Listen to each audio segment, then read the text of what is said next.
जब हम बात करते हैं केमिकल काइनेटिक्स की, वो रिलेटिवली इजी चैप्टर है। केमिकल काइनेटिक्स में हमारे लिए स्टडी करना आसान होता है। +2 का चैप्टर है, बहुत ज्यादा हैवी नहीं है, तो हम कोई भी चीज उसमें से पकड़ सकते हैं। दिव्यांशु, कुछ पूछना चाहते हैं आप?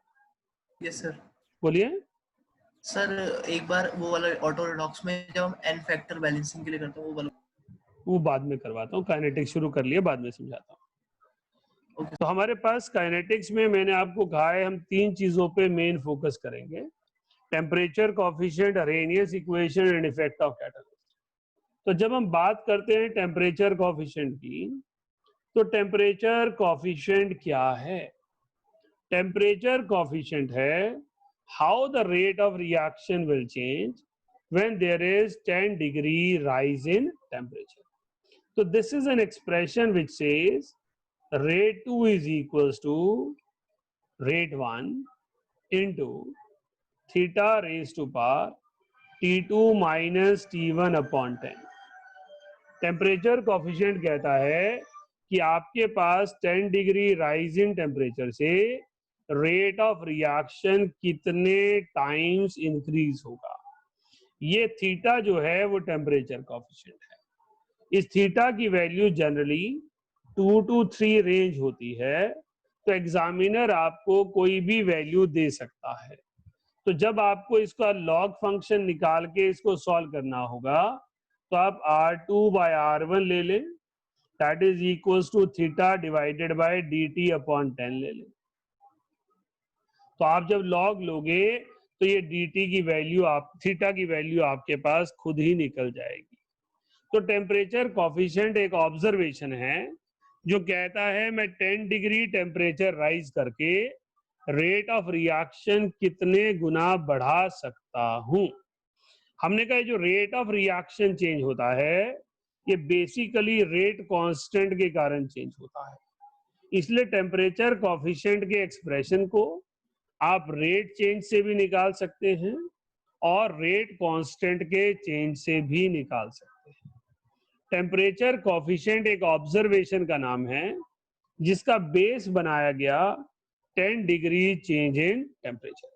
तो हमारे पास 10 डिग्री चेंज इन टेम्परेचर पर रेट ऑफ रिएक्शन में कितना चेंज है उसे टेम्परेचर कोफिशिएंट कहते हैं, और न्यूमेरिकली वो इस एक्सप्रेशन से निकलता है जो मैंने स्क्रीन पर लिखा है। अब टेम्परेचर कोफिशिएंट पढ़ने के बाद क्यूरियोसिटी डेवलप हुई कि इसकी वजह क्या होगी। तो उसकी वजह को डेवलप किया अरेनियस इक्वेशन ने। उसने कहा AE⁻−EA/RT। हमारे पास ये हमें पता होना चाहिए कि ये रेट कांस्टेंट है, इसको स्पेसिफिक रिएक्शन रेट भी कहते हैं। ये किसी भी ऑर्डर पर लगाया जा सकता है। जब काइनेटिक्स हम पढ़ते हैं तो तकरीबन 70% चैप्टर ऑर्डर के अराउंड चलता है और उसका भी 50% फर्स्ट ऑर्डर के अराउंड चलता है।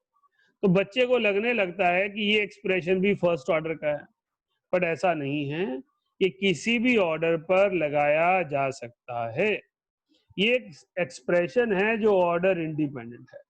इसका पर्पस टेम्परेचर कोफिशिएंट को समझाना है कि 10 डिग्री राइज इन टेम्परेचर से रेट ऑफ रिएक्शन कितने टाइम इंक्रीज होगा।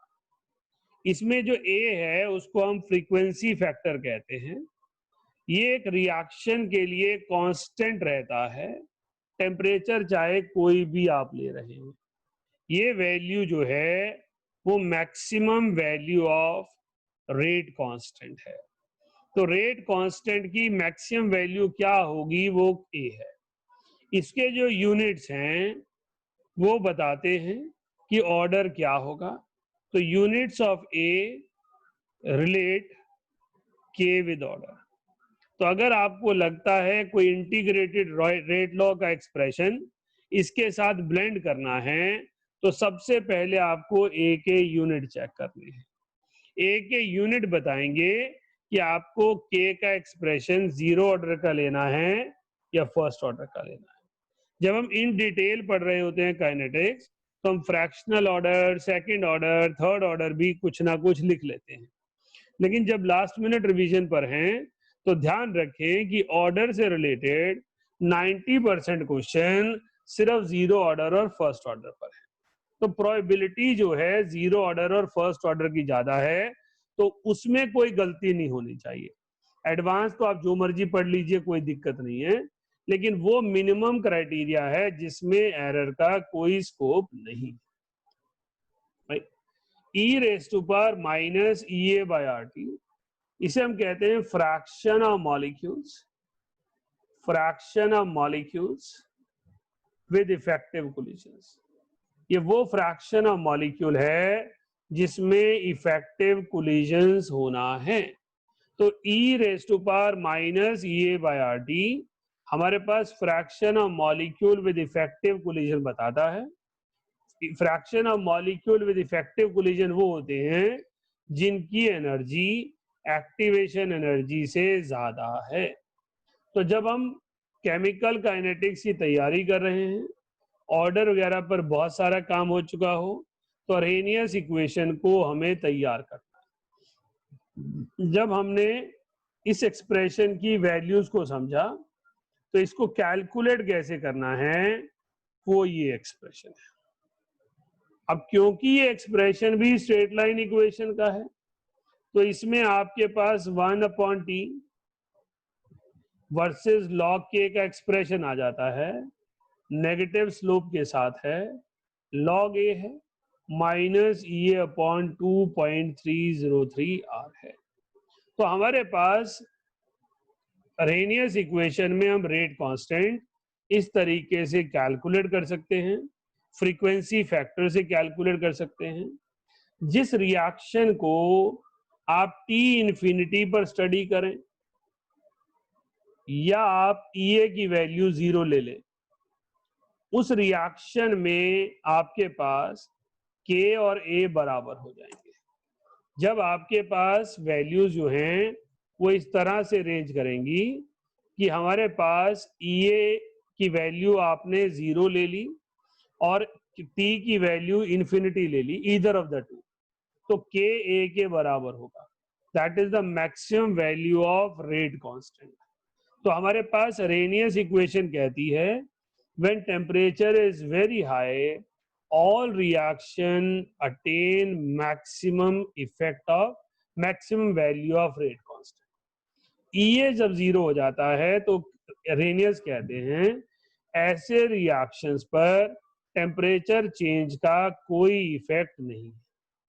अगर कोई आपसे पूछता है क्या किसी रिएक्शन का टेम्परेचर कोफिशिएंट 0 हो सकता है, your answer is practically not possible for majority of reactions, but if any reactions has EA value equals to 0, then theta will be 0, because activation energy decides what is the value of temperature coefficient. तो temperature बढ़ाने से rate of reaction कितने गुना बढ़ेगा वो decide करती है activation energy की value. जब हमने कंसेप्चुअली इस लेवल पे खुद को डेवलप कर लिया, तो हमारी दौड़ शुरू हो गई कि हम निकाल पाए कि एक्टिवेशन एनर्जी और रेट कांस्टेंट का रिलेशन क्या है बेसिकली अलग अलग टेम्परेचर के लिए। इसलिए हमने ये एक्सप्रेशन डेवलप किया।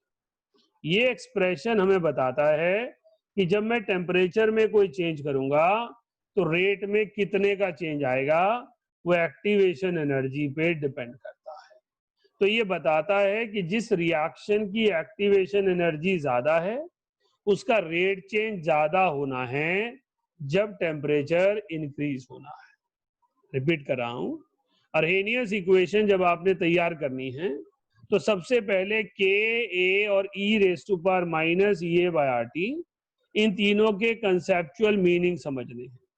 K is rate constant of any order, A is frequency factor और maximum value of rate constant, E raise to power minus EA/RT is fraction of molecules with effective collisions, right? फिर हम बात करते हैं जब graphical expression की, तो हमने लिख लिया log K equals to log A minus EA/2.303RT। इस एक्सप्रेशन से हमें क्या क्या लेकर चलना है, पहले हम इसे straight line curve in negative slope plot कर सकते हैं। सेकंड, अगर T इन्फिनिटी होगा तो rate of reaction always reaches to maximum value. Third, अगर EA की वैल्यू ज्यादा है तो रिएक्शन स्लो है, EA की वैल्यू कम है तो रिएक्शन फास्ट है। फोर्थ, अगर एक्टिवेशन एनर्जी किसी रिएक्शन की जीरो हो जाती है तो टेम्परेचर कॉफिशिएंट जीरो हो जाता है, टेम्परेचर चेंज का उस पर फर्क नहीं पड़ता। And then we have to go for this expression कि कहता है जितनी ज्यादा वैल्यू होगी एक्टिवेशन एनर्जी की उतना ज्यादा चेंज रेट कांस्टेंट में आएगा। Rate constant will change by higher value if activation energy is higher, right. तो यहां तक जो है वो आपके पास बेसिकली मेरे समझाने की चीज थी, इफेक्ट ऑफ टेम्परेचर। नेक्स्ट है मेरे पास इफेक्ट ऑफ कैटलिस्ट। जब हम कैटलिस्ट की बात करते हैं तो एक स्टूडेंट को क्या क्या पता होना चाहिए from point of view of kinetics. Number one, it does not change thermodynamic parameters। ये थर्मोडायनेमिक पैरामीटर्स को चेंज नहीं करता, as it does not affect energy of reactant और एनर्जी ऑफ प्रोडक्ट। क्योंकि थर्मोडायनेमिक पैरामीटर, चाहे आप एंट्रोपी चेंज की बात करो, चाहे गिब्स एनर्जी चेंज की बात करो, वो energy of reactant minus energy of product होता है। तो जब एनर्जी ऑफ रिएक्टेंट और एनर्जी ऑफ प्रोडक्ट पे कोई चेंज ही नहीं किया तो कैटलिस्ट थर्मोडायनेमिक किसी भी पैरामीटर को चेंज नहीं करेगा। Number two, it changes backward reaction and forward reaction by same factor। Catalyst जो है वो थ्रेशोल्ड बैरियर को चेंज करता है जिससे एक्टिवेशन एनर्जी चेंज हो जाती है, इसलिए KB और KF दोनों की वैल्यू सेम फैक्टर से चेंज होती है। इसलिए हम कहते हैं कैटलिस्ट इक्विलिब्रियम पर अफेक्ट नहीं करता, क्योंकि इसने फॉरवर्ड और बैकवर्ड को सेम फैक्टर से चेंज करना है। फिर हम कहते हैं कैटलिस्ट दो तरह के हैं, पॉजिटिव कैटलिस्ट और नेगेटिव कैटलिस्ट। पॉजिटिव कैटलिस्ट के लिए log K2/K1 is equals to E upon 2.303 RT, not K2/K1। इसको K डैश लिख लेते हैं, चेंज की बात कर रहे हैं, या K2/K1 ही लिखना पड़ेगा। That is E upon RT। Positive catalyst है तो क्या किया होगा, एक्टिवेशन एनर्जी डिक्रीज की होगी, तो माइनस A अपॉन 2.303 RT। और अगर नेगेटिव कैटलिस्ट है तो K'/K is E upon 2.303 RT plus A upon 2.303 RT। A क्या चीज है, change in activation energy.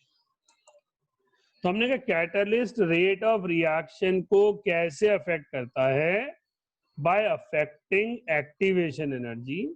But activation energy वो डायरेक्ट अफेक्ट नहीं कर रहा, वो अल्टरनेट पाथ दे रहा है जिसकी थ्रेशोल्ड डिमांड अलग है, जिसके कारण एक्टिवेशन एनर्जी अपने आप ही चेंज हो जा रही है। तो जब आप केमिकल काइनेटिक्स के पॉइंट ऑफ व्यू से कैटलिस्ट को तैयार करें तो नंबर वन, इसने एनर्जी ऑफ रिएक्टेंट और प्रोडक्ट को चेंज नहीं करना है, इसलिए थर्मोडायनेमिक पैरामीटर चेंज नहीं होना है।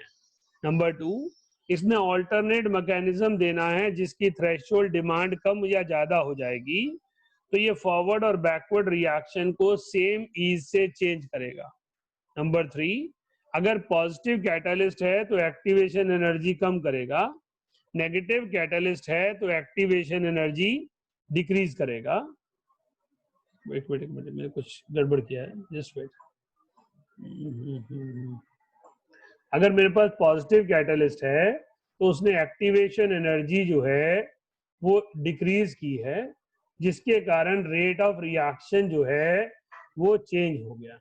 तो जब आपने K'/K कितने से चेंज निकालना है, then it is antilog of A upon 2.303 RT। और जब आपने नेगेटिव कैटलिस्ट के लिए निकालना है तो भी यही है, k dash by k equals to antilog of, यहाँ माइनस आ जाएगा, यहाँ पे प्लस आ जाएगा। तो आपके पास रेट ऑफ रिएक्शन कितने से इंक्रीज और कितने से डिक्रीज होगा, अकॉर्डिंगली आप प्रिडिक्ट कर सकते हैं। तो एक्टिवेशन एनर्जी इंक्रीज हो रही है या एक्टिवेशन एनर्जी डिक्रीज हो रही है, उसको आपको कैलकुलेट करना है। तो हमारे पास जब हम ग्राफ पढ़ते हैं तो हम कहते हैं आप positive catalyst e raise to power minus EA minus A upon RT होता है, ठीक है, यहाँ पॉजिटिव आएगा, और E raise to power minus EA plus ART होता है, तो यहाँ नेगेटिव आएगा, राइट। तो हमारे पास पॉजिटिव कैटलिस्ट ने कितने फैक्टर से रेट को चेंज करना है, that is A upon 2.303 RT, where A is change in activation energy, right?